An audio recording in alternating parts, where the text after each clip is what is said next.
राजस्थान की सुनी बंजर जमीनों में ना कई राज दफन है। आज हम एक ऐसी ही कहानी में उतरेंगे जो एक छोटे से गांव और उसके पुराने रहस्यमयी कुएं के आसपास घूमती है। सोचिए, एक ऐसा कुआं जहां से सिर्फ पानी नहीं बल्कि मौत की फुसफुसाहटें भी निकलती हैं। तो ये कहानी है मीरा नाम की एक 22 साल की लड़की की, जिसकी जिंदगी उस कुएं ने हमेशा के लिए बदल दी। ये एक ऐसी कहानी है जो हमें सीधे उस जगह के डरावने माहौल में खींच ले जाएगी। देखिए, हर डरावनी कहानी की नींव एक डरावनी जगह होती है ना। इस कहानी का सेंटर है एक भुला दिया गया गांव और उसका वो कुआं जो सदियों से एक गहरा राज अपने अंदर छिपाए गया है। कहानी की सेटिंग है काला गांव, मतलब नाम से ही जाहिर है ये एक बिल्कुल सुनसान और दुनिया से कटी हुई जगह है। और ऐसी ही जगहों पर जहां मदद आसानी से नहीं पहुंच सकती, डर को पनपने का पूरा मौका मिलता है।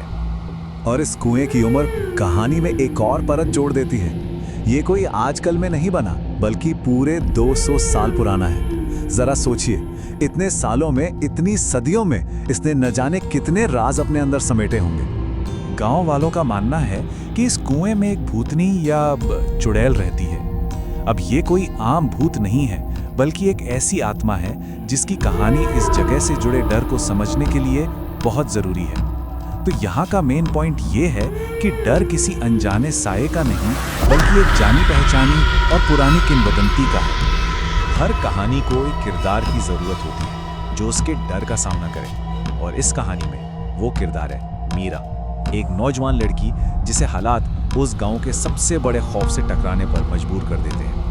तो ये मीरा कोई आम लड़की नहीं है, वो एक जिम्मेदार बड़ी बहन है, एक टीचर है, और जैसा कि लोग कहते हैं हिम्मत वाली है। उसकी सबसे बड़ी प्रेरणा अपनी छोटी बहन की देखभाल करना है, और यही चीज, यही प्रेरणा उसे सीधे उस कुएं के मुहाने पर ले जाती है। और यहीं पर कहानी का मुख्य संघर्ष सामने आता है। एक तरफ है गांव का सामूहिक डर जो 10 साल पहले हुई एक अनहोनी पर टिका है, और दूसरी तरफ है मीरा की हिम्मत और उसकी मजबूरी।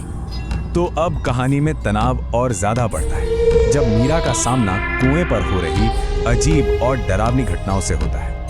पहला संकेत सुनाई देता है। अंधेरे कुएं की गहराई से एक फुसफुसाहट उसका नाम पुकारती है। ये कोई हवा की आवाज नहीं, बल्कि एक सीधा और पर्सनल अलौकिक संपर्क था जो सिर्फ और सिर्फ उसी के लिए था। इसके बाद एक ऐसा सबूत मिलता है जो कुदरत के नियमों के बिल्कुल खिलाफ है। कुएं का पानी ठंडा नहीं बल्कि गर्म था। ये एक साफ इशारा था कि कुएं के अंदर कुछ अप्राकृतिक, कुछ अनहोनी मौजूद है। और वो खौफ सिर्फ कुएं पर ही खत्म नहीं होता, नहीं, वो मीरा का पीछा करते हुए उसके घर तक, यहाँ तक कि उसके सपनों तक पहुंच जाता है। सपने में एक भूतिया न्योता मिलता है जो सुनने में तो बचकाना लगता है, पर असल में बहुत ज्यादा भयावह है। तो आखिर इस आत्मा की कहानी है क्या? ये कुआं श्रापित क्यों है? अब कहानी हमें उस दुखद अतीत में ले जाती है जो इस कुएं के श्राप की असली वजह है। ये टाइमलाइन दिखाती है कि कैसे 200 साल पहले हुई एक घटना का असर आज भी मौजूद है। मतलब अतीत का दर्द आज भी लोगों को अपना शिकार बना रहा है, जिससे डर की एक विरासत सी बन गई है। इससे एक बात तो साफ पता चलती है कि ये कोई बेवजह की हिंसा नहीं है। उस आत्मा का मकसद सिर्फ मारना नहीं, बल्कि अपने गहरे अकेलेपन को दूर करना है। वो दूसरों को भी अपने जैसा बनाना चाहती है, अपने अंजाम का हिस्सा बनाना चाहती है। और अब कहानी अपने क्लाइमैक्स पर पहुंचती है, जहां मीरा एक आखिरी फैसला लेती है और कहानी अपना अंतिम और चौंकाने वाला मोड़ उजागर करती है। आत्मा मीरा की सबसे बड़ी कमजोरी, यानी उसकी बहन के लिए उसके प्यार का इस्तेमाल करती है। वो एक एक करके ऐसा जाल बिछाती है जिसमें मीरा खुद ब खुद चलती चली जाती है, बिना ये जाने कि आगे क्या होने वाला है। आखिरी पलों में जब सब कुछ खत्म होने वाला होता है, आत्मा अपना असली मकसद बताती है। ये उसकी हताशा और साथ पाने की जानलेवा जरूरत को दिखाता है। वो बस अकेली नहीं रहना चाहती। और बस इस तरह ये किंवदंती अपना नया शिकार ले लेती है।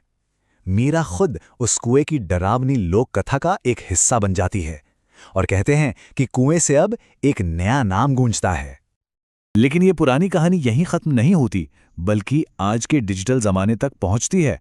पता है, हाल ही में सबूत इकट्ठा करने की कोशिश में एक यूट्यूबर भी उसी रहस्य में समा गया। जो ये बताता है कि शायद ये सिर्फ एक कहानी नहीं है।